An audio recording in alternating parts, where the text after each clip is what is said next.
Hi everyone. Negation of negation P is same as P. And this is equivalent to negation of, this is the De Morgan's law. It is definitely bijective. 1 on 2 ಆಗಿರುತ್ತೆ from R to R ಆಗಿರೋದ್ರಿಂದ. You can't use the transformation formula because one is sine, other is cos. Area to be maximum, area of the sector is half into, and using Pythagoras theorem, you can get this easily. Cos inverse of tan inverse can be expressed in terms of cos inverse. Root of negative number not defined. You know, tan inverse of root of something means it should be greater or equal to 0. If alpha and beta are different complex numbers,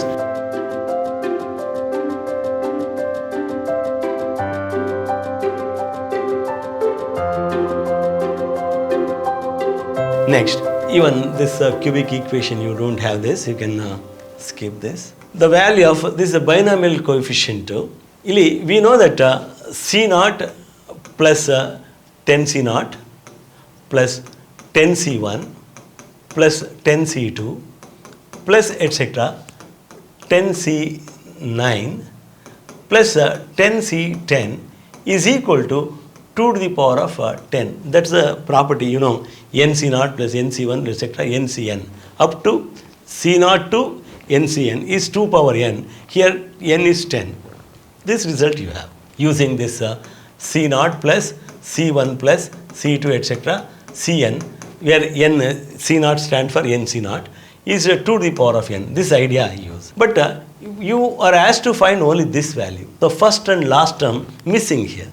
So this is actually 1, 10C0, and 10C10 is also 1. Therefore, the required expression is, see, it is 2 to the power of 10 minus 1 and 1, bring it to right hand side. It is 2 power 10 minus 2, 2 power 10 minus 2, answer is here. So that's the way. P implies negation Q can also be written as, see, here you can, you have to rewrite this statement in some other form. So given P implies Q, negation P, disjunction negation Q, Q implies P. See, this is actually we have a negation of P implies negation Q. This is a really interesting approach. You know that negation of negation P is same as P. I use that idea because you want in different form. So you can write this as negation of P implies Q is P and not Q means Q it becomes. You know, negation of P implies Q is equivalent to P and not Q. So using that. And this is equivalent to negation of, this is the De Morgan's law. It is negation P, disjunction, negation Q. So this is the answer. So negation P, disjunction, negation Q. So based on these results, you can get that. Okay. Next question. F from R to R defined by f of x equal to 2x plus 3. Then f inverse of x is. See, does not exist ಅವೆಲ್ಲ ಹೇಳಬಾರ್ದು ಯಾಕಂದರೆ ಇದು linear function ಆಗಿರೋದ್ರಿಂದ it is definitely bijective 1 on 2 ಆಗಿರುತ್ತೆ from R to R ಆಗಿರೋದ್ರಿಂದ. So F inverse X ಅಂದಾಗ you can use F inverse of X is equal to Y ಅಂತ ತಗೊಂಡ್ರೆ X is equal to F of Y it becomes. So X is equal to F of Y is 2y plus 3. Therefore 2y is equal to x minus 3. So y equal to x minus 3 divided by 2. So y is nothing but f inverse of x is equal to x minus 3 divided by 2. So f inverse of x is x minus 3 divided by 2. So given by x minus 3 by 2. That's the answer. Okay, easy problem. Now the value of this. So you can't use the transformation formula because one is sine, other is cos. Get both in terms of sine or both in terms of cos. So I can write this numerator as sine 70 plus sine 50 you can write because you know cos 40 is cos of 90 minus 50. So sine 50 it becomes. Denominator cos 70 plus I write this as cos 50. You know that sine 40 is cos 50. You can use the transformation formula now. It is 2 sine 70 plus 50 by 2 is 60 because 120 by 2 into cos 70 minus 50 is 20. 20 by 2 is 10 divided by, here also cos c plus cos d, it is 2 cos c plus d by 2, that is 60, into cos c minus d by 2, that is again 20 by 2, 10. Cos 10 can cancel out there, 2 also cancels. So sin 60 by cos 60 is tan 60. You can write root 3 easily. So this is the way you do it. You can write this as cos and this as sin also. Same thing you get. Okay. The point 11, 9, 2, 1, 2 minus 1 are midpoints of the sides of a triangle. Then the centroid is. See, ಇಲ್ಲಿ ಒಂದು interesting result ಏನಂದರೆ, if you have A, B, C vertices of a triangle x1, y1, x2, y2, x3, y3, you get some centroid G. Midpoint, if you consider, this is actually x1 plus x2 divided by 2, comma y1 plus y2 by 2, midpoint of this. Now, centroid of this also same. That is interesting result. If you take midpoints of the triangle, the centroid of that is same as centroid of this triangle. Okay, G is the centroid, this is the centroid. So for this also it is same. Okay, so centroid for ABC same as centroid of the triangle formed by the midpoints. Therefore, the centroid is nothing but 11 plus 2 plus 2 divided by 3, and then 9 plus 1 minus 1 divided by 3, which is equal to 11 plus 4, 15 by 3, 5, comma 3. 5, comma 3 is the answer.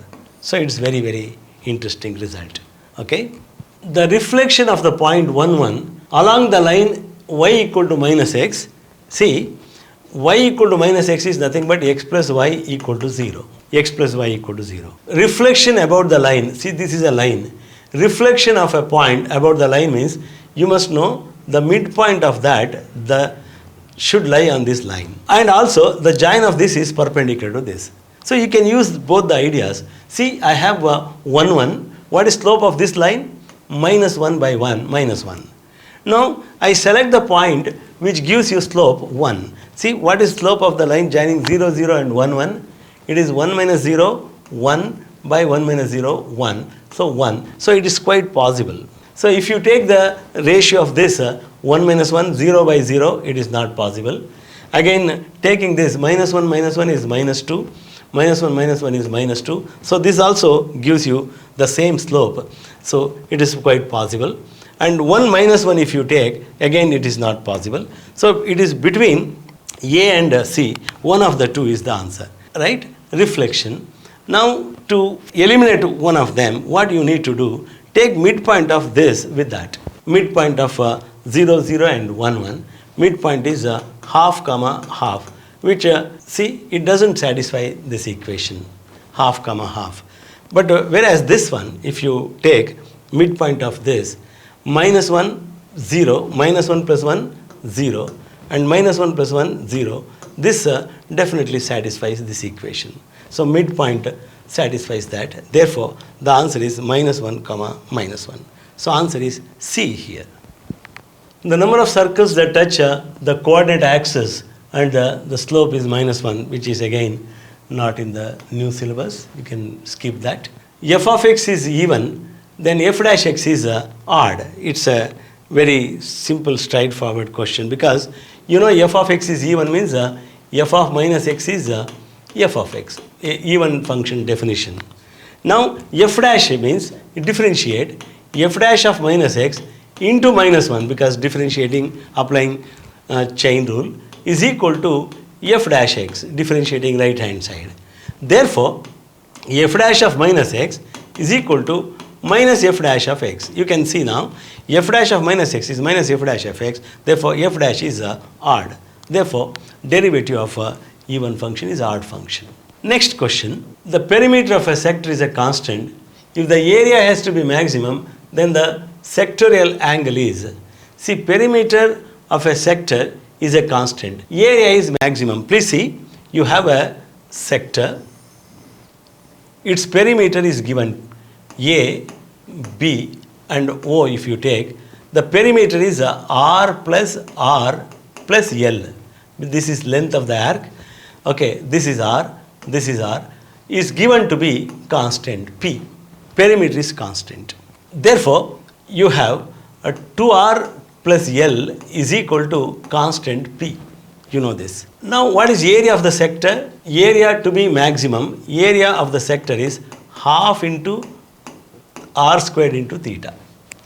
Half into r squared into theta, which is equal to half into r theta, because r square theta. It is half into r theta is nothing but, L equal to, if theta is the sectorial angle, L equal to r theta. I can substitute for r theta now. So area of the sector is half into r into L. L is nothing but P minus 2r. So it is P minus 2r, where P is the perimeter. So this is area of the sector. Now you want area to be maximum. So use the derivative. So dA by dr is equal to, you can now write this as P by 2 into r, P by 2 into r minus r squared. P by 2 r minus half 2 cancels r squared. Now differentiating, P is a constant, so P by 2 into 1 minus 2r you get. So equating this to 0, because for turning point you must equate this to 0. So 2r is equal to P by 2. Therefore r is equal to P by 4. You need not do completely, because second derivative you need not prove it is positive, it's negative. So because it has to be maximum at this point when r equal to P by 4. When r is P by 4, what is the angle? Sectorial angle. So r is P by 4. What is L now? L is equal to, you can substitute here, it is P minus, L equal to P minus 2 times P by 4. That is equal to P minus P by 2, which is equal to P by 2 again. So r is P by 4, L is P by 2. Therefore, L equal to r theta, L equal to r theta, that idea, theta is equal to L divided by r. L is P by 2 divided by r is P by 4. Now you can say it is nothing but 2. So theta equal to 2. Of course, it is measured in radians. So sectorial angle is 2 radians. Answer is that. Okay. The last digit in the number, it is again on divisibility, not in the new syllabus. Again, this is on divisibility congruence, which is again not there. The characteristic equation of matrices, not there in the syllabus. Next one. If I plus j minus k, 2i minus 3j plus k are adjacent sides of a parallelogram, it is the not fi, it is actually if I plus j minus k, 2i minus 3j plus k are adjacent sides of a parallelogram, then length of its diagonals are. You must know, if A and B are adjacent sides of a parallelogram, then A plus B and A minus B are diagonals of the parallelogram.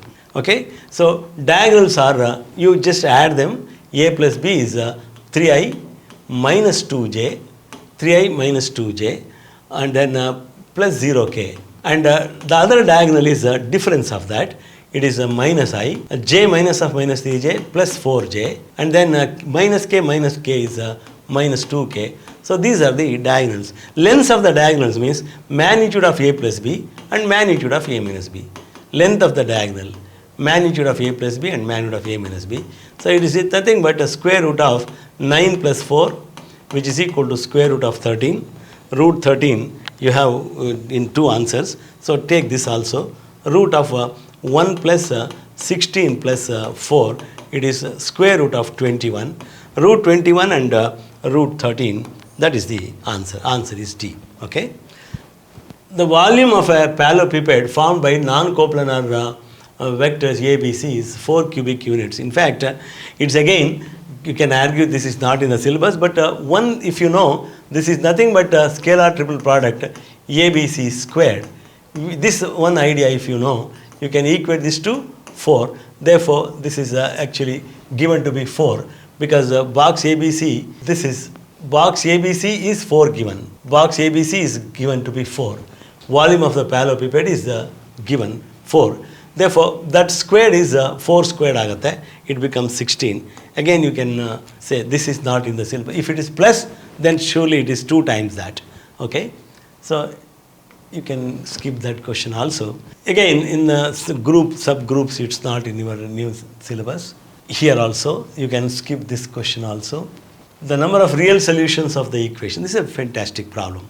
See, you have number of solutions of this tan inverse of square root of x into x plus 1 plus sine inverse of square root of x squared plus x plus 1 is equal to pi by 2. See, you can write this as, you can write this expression as, see, tan inverse of something.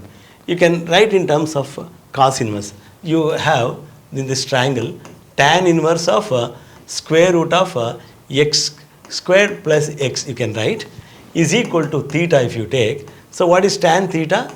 Is equal to square root of x squared plus x. You can have a triangle, theta triangle. This is square root of x squared plus x, and this is 1 because this denominator is 1. And using Pythagoras theorem, you can get this easily, root of a squared plus b squared, that is square of this, that is x squared plus x plus 1, x squared plus x plus 1 squared. So which is nothing but, you can write this now as cos inverse of, you can write this as cos inverse of 1 over root of x squared plus x plus 1. This is the idea. So cos inverse of tan inverse can be expressed in terms of cos inverse.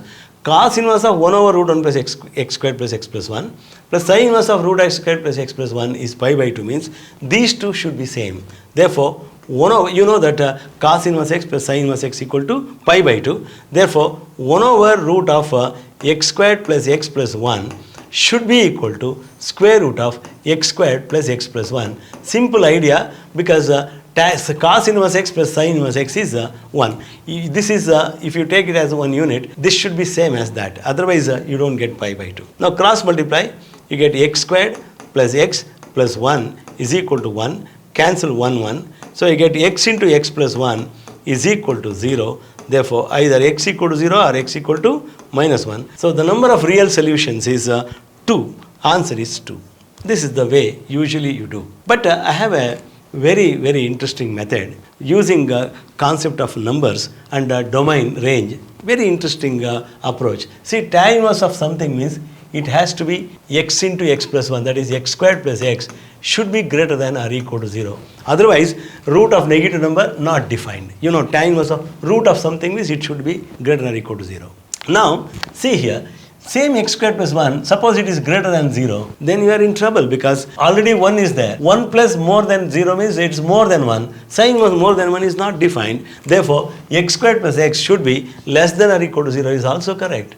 X squared plus x less than or equal to 0. So when you see these two, x squared plus x greater than or equal to 0, less than or equal to 0, possible only when x squared plus x is equal to 0. So this gives you roots x equal to 0 and minus 1. So number of solutions is 2. It's a very interesting way of tackling this problem.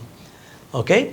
Next question. If sin 2x equal to 4 cos x, then x equal to, sin 2x can be written as 2 sin x into cos x is equal to 4 cos x, right? So usually you cancel it, unfortunately, okay? When you cancel it, you get a required solution you may not get. You ignore a genuine solution if you cancel it. So take it as 2 cos x common factor into sin x minus 2 equal to 0, okay? If you cancel cos x, sin x equal to 2, you don't get a solution at all. So take that cos x into 2 cos x into sin x minus 2. This will not give you solution because sin x equal to 2, impossible. So only thing is cos x equal to 0, that is possible. So what is solution for this? Cos x equal to 0, it is 2n pi plus or minus pi by 2. This is a perfect answer because you know the solution, principal solution is pi by 2. So solution is x equal to 2n pi plus or minus pi by 2. So that is the answer you get. So if alpha and beta are different complex numbers with a magnitude of modulus of beta equal to 1, then this. So you know that beta minus alpha divided by 1 minus alpha bar into beta square equals, you want that. So that square equals, you use this result, z into z bar equal to mod z squared, I use that idea, is equal to beta minus alpha divided by 1 minus alpha bar into beta into conjugate of this, that is the beta bar minus alpha bar divided by 1 minus alpha into beta bar, just conjugate of this beta bar alpha bar 1 alpha conjugate of alpha bar conjugate of beta, which is equal to beta beta bar beta into conjugate of beta minus alpha bar into beta minus alpha into beta bar and minus of minus plus alpha into alpha bar, you get this. Denominator also, if you multiply 1 into 1, 1 minus alpha into beta bar minus alpha bar into beta and minus of minus plus alpha into alpha bar into beta bar. You get this. Now beta beta bar is nothing but 1 because magnitude of beta is given to be 1 minus alpha bar beta minus alpha beta bar plus alpha bar is alpha squared. You can write denominator 1 minus alpha beta bar minus alpha bar beta and plus beta beta bar is beta squared 1, alpha bar is alpha squared. Now see this carefully, it is same as this, so it is equal to 1, so answer is 1 here.